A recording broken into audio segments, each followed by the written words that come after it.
हरे कृष्णा। भक्ति रसामृत सिंधु अध्याय 9 भक्ति के सिद्धांतों पर आगे विचार। आज ये लास्ट पार्ट है वीडियो का। तो आज का जो पॉइंट है वो है अर्चा विग्रह का स्पर्श। तो ये जो वीडियो है पार्ट 4 है, हम पार्ट 3 तक ऑलरेडी डिस्कस कर चुके हैं। तो आज का पॉइंट है अर्चा विग्रह का स्पर्श। तो विष्णु धर्मोत्तर में भगवान के चरण कमल स्पर्श करने का उल्लेख हुआ है, जो इस प्रकार है कि जो वैष्णव के रूप में दीक्षित है और कृष्ण भावना भावित होकर भक्ति करता है, उसे ही अर्चविग्रह के शरीर को स्पर्श करने का अधिकार है। ऐसा नहीं कि सब लोग स्पर्श कर सकते हैं, सबको स्पर्श करने का अधिकार नहीं मिलता है। लेकिन जो लोग भगवान कृष्ण के भक्ति में आगे बढ़ चुके हैं थोड़ा बहुत, और जो प्रामाणिक गुरु के आश्रय ले चुके हैं और आश्रय के बाद उनकी दीक्षा भी हो गई है, अर्थात वो द्विज बन चुके हैं, एटलीस्ट दीक्षा होना चाहिए, और वही भगवान के अर्चविग्रह के शरीर को स्पर्श करते हैं। भारत में गांधी जी ने राजनीतिक आंदोलन चलाया था, क्योंकि निम्न जाति के लोग यथा भंगी तथा चांदालों को वैदिक प्रथा के अनुसार मंदिर में प्रवेश करना मना था। उन्हें उनकी गंदी आदतों के कारण मना किया जाता था, किंतु उसके साथ ही उन्हें अन्य सुविधाएं प्रदान की जाती थी, जिससे वे शुद्ध भक्तों की संगति करके भक्ति के उच्च पद को पा सके। किसी भी कुल में जन्मे व्यक्ति को मना ही नहीं है, किंतु उसे स्वच्छ होना चाहिए, उसे शुद्धि की विधि अपनानी होगी। तो गांधी जी ने उन पर हरिजन यानी ईश्वर के संतान, हरि के जन, हरि के संतान की झूठी मुहर लगाकर उन्हें शुद्ध करना चाहते थे। इसलिए मंदिर के स्वामियों ने गांधी के अनुयायियों में काफ़ी खिंचातानी चली।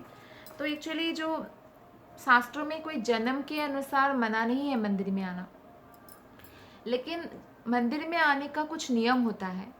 जैसे आपको नहा कर आना चाहिए। अगर आपने कुछ ऐसा हड्डी ऐसा स्पर्श किया या मृत शरीर स्पर्श किया तो मंदिर में नहीं जाना चाहिए। या आपका घर में सूतक चल रहा हो तो मंदिर में नहीं जाना चाहिए। तो यहाँ पे श्रील प्रभुपाद जी ये बताने की कोशिश कर रहे हैं कि गांधी जी बहुत अच्छे थे और उन्होंने बहुत प्रयास किया था, क्योंकि मंदिर वाले जो है निम्न जाति के लोगों को अंदर नहीं आने देते थे। लेकिन उसका कारण कुछ और था, स्वच्छता उसका कारण था। लेकिन सिर्फ हरिजन नाम देने से नहीं होगा, उनको हरि का जन बनाना होगा, यानी हरि भक्ति का प्रचार करना होगा। जैसे श्रील प्रभुपाद ने पूरे विश्व में हरि भक्ति यानी हरे कृष्ण महामंत्र का प्रचार किया। तो आज अगर हम विश्व में देखते हैं, कोई जर्मन, कोई जापानीज़, कोई चाइनीज़, कोई ऑस्ट्रेलियन, कोई अमेरिकन, कोई दूसरे दूसरे अफ्रीकन के जो अलग अलग देश के लोग हैं, सब लोग, बहुत सारे लोग वैष्णव बन चुके हैं। वो वैष्णव जैसे धोती भी परिधान करते हैं, माताएं साड़ी भी परिधान करती है, और मंदिर भी जाते हैं। मंदिर के विग्रह का भी पूजा जो वहाँ पे करते हैं वही लोग करते हैं। तो वो लोग तो हिंदू धर्म से भी नहीं थे, तो क्रिश्चियन थे। या जैसे कि जो लोग गाय वगैरह खाते हैं उनको तो शूद्र से भी नीच माना जाता है शास्त्रों के अनुसार हमारे। लेकिन वो कर्म से होता है।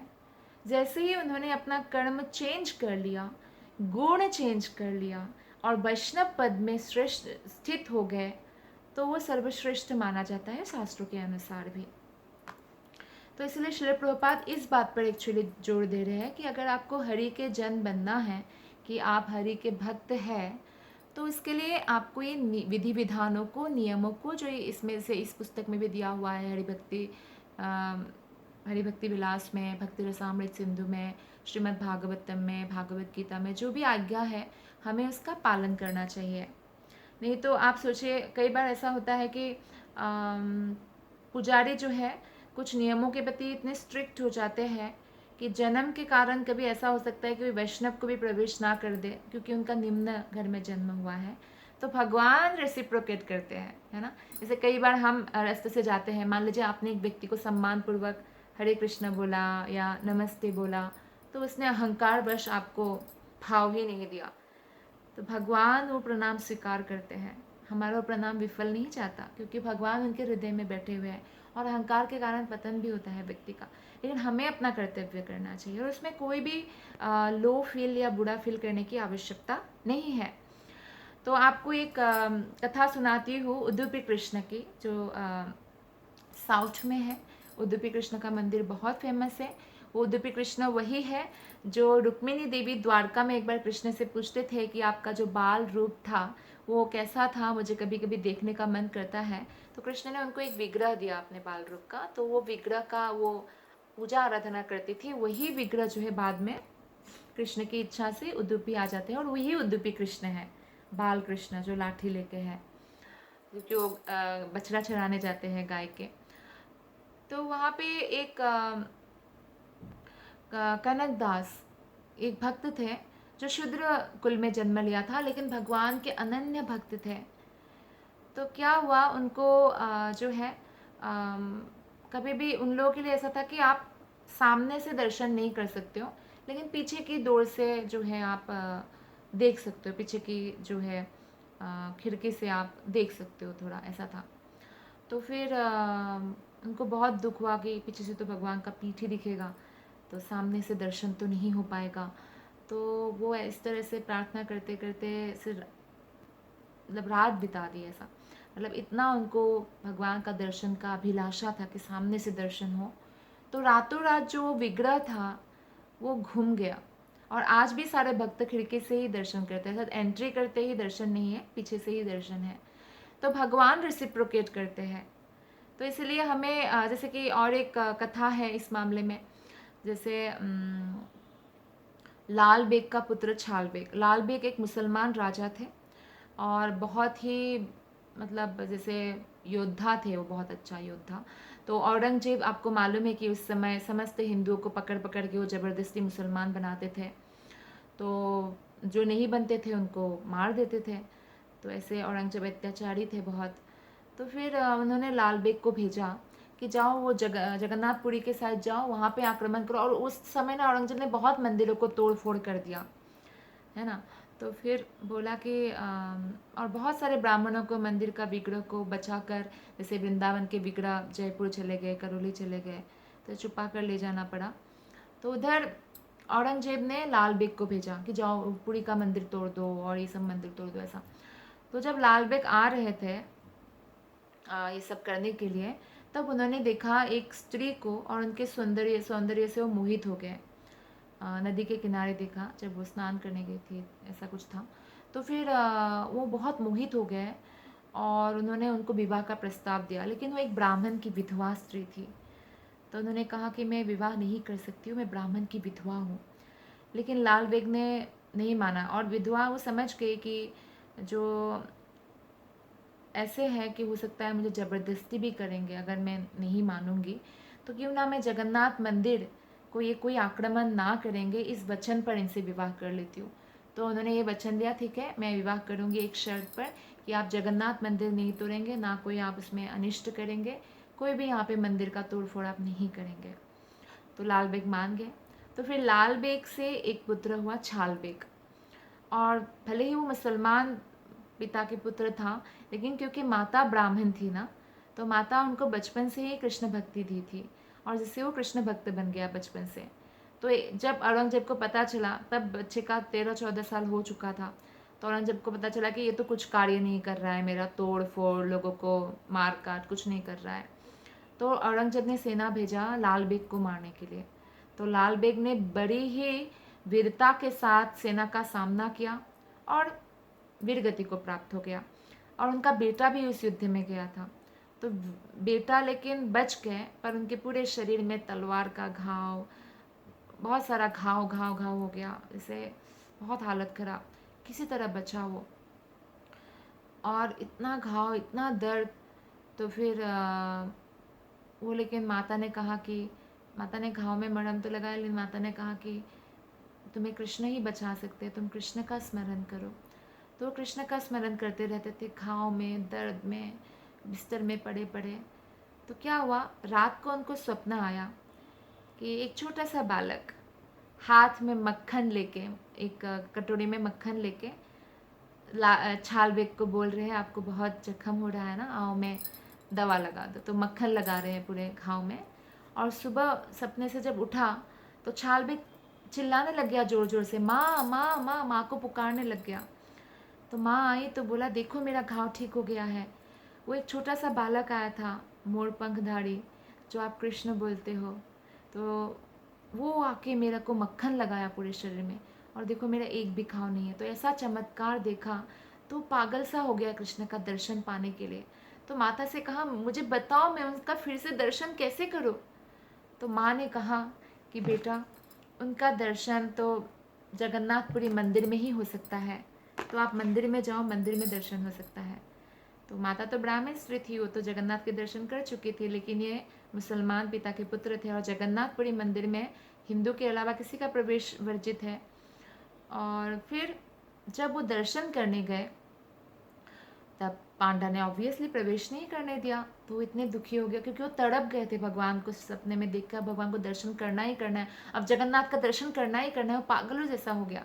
तो किसी ने बताया कि कृष्ण का दर्शन करना है तो आप वृंदावन जाइए, और जब रथ यात्रा होगा, देखो इस महीने के इस तारीख से रथ यात्रा शुरू होगा, तो आप तब रथ यात्रा में जगन्नाथ को रथ में बैठा हुआ देख सकते हो। और जो जगन्नाथ को रथ में बैठा हुआ देखता है वो वैकुंठ धाम प्राप्त करते हैं, वो हमेशा भगवान के साथ निवास करते हैं। तो ये सुनकर छाल बेग को थोड़ा सा मन में शांति मिली, तो वृंदावन के लिए निकल गए। उस समय सब लोग पैदल ही जाते थे, साधु संत लोग।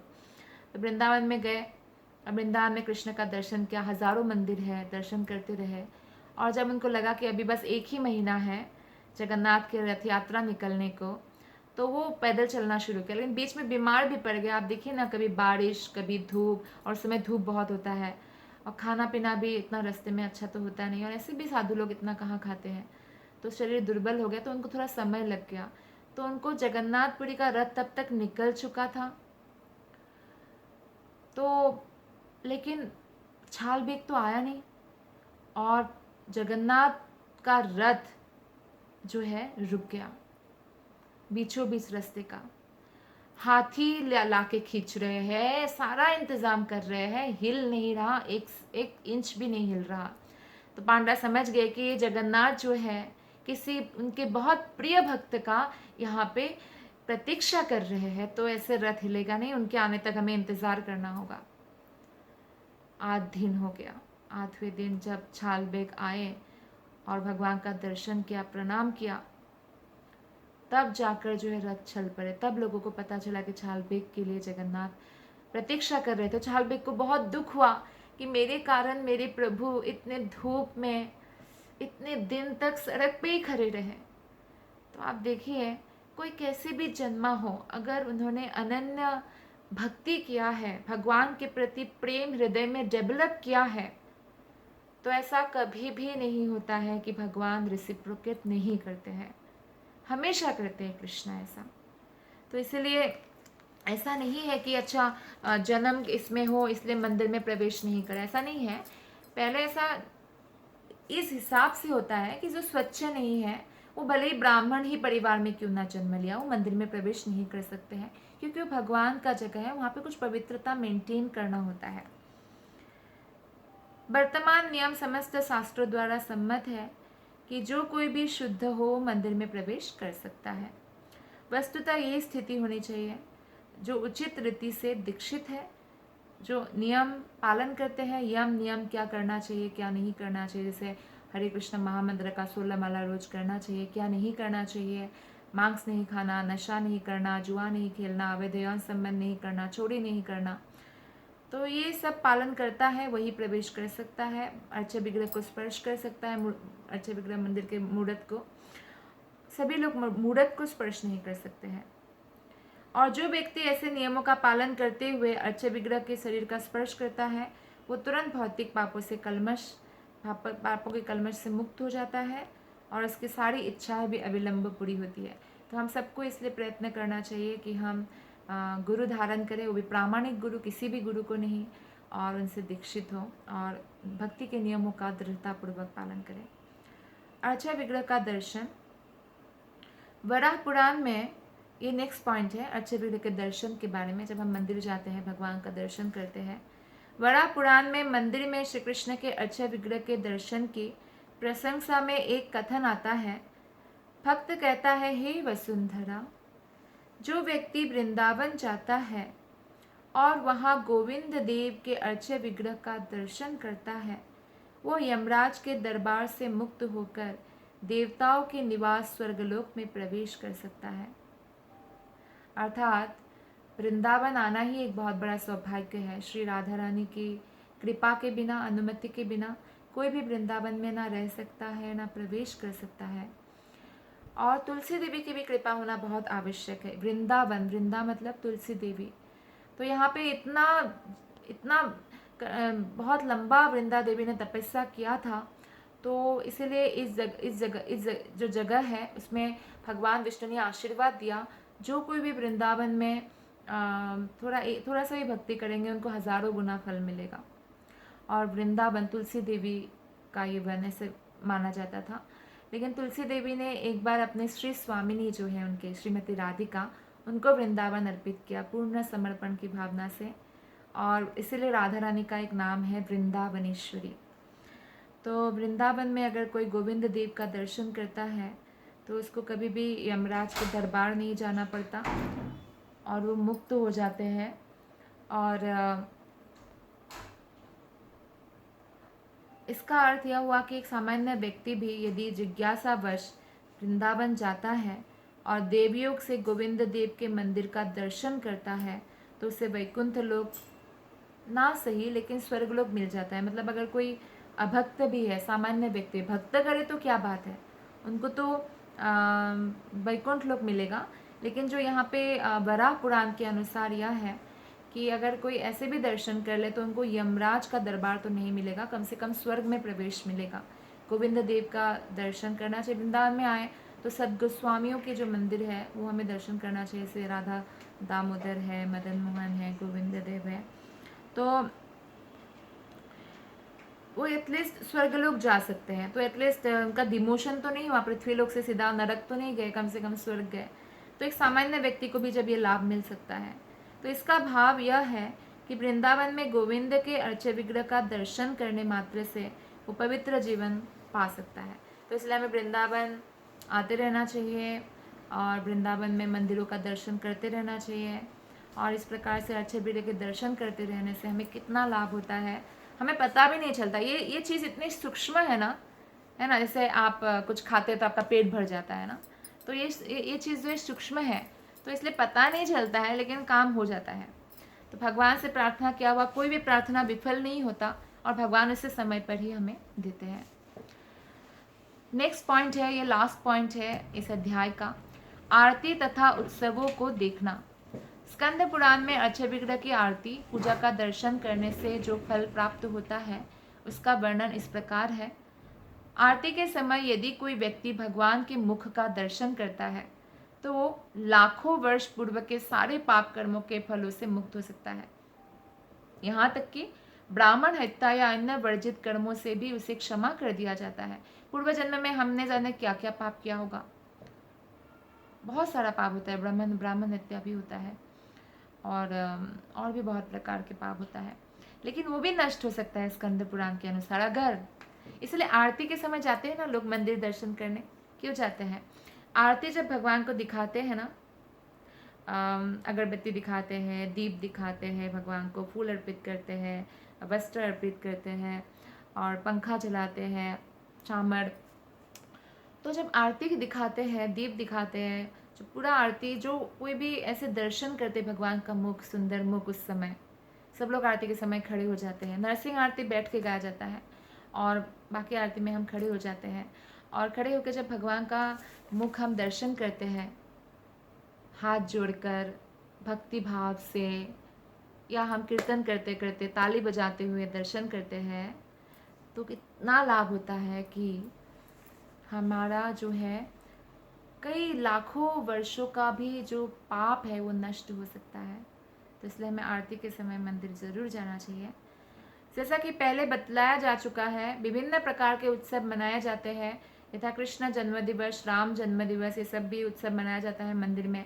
किसी प्रमुख वैष्णव का जन्म दिवस मनाया जाता है, भगवान की झूलन यात्रा मनाया जाता है, भगवान को वो झूला झुलाया जाता है।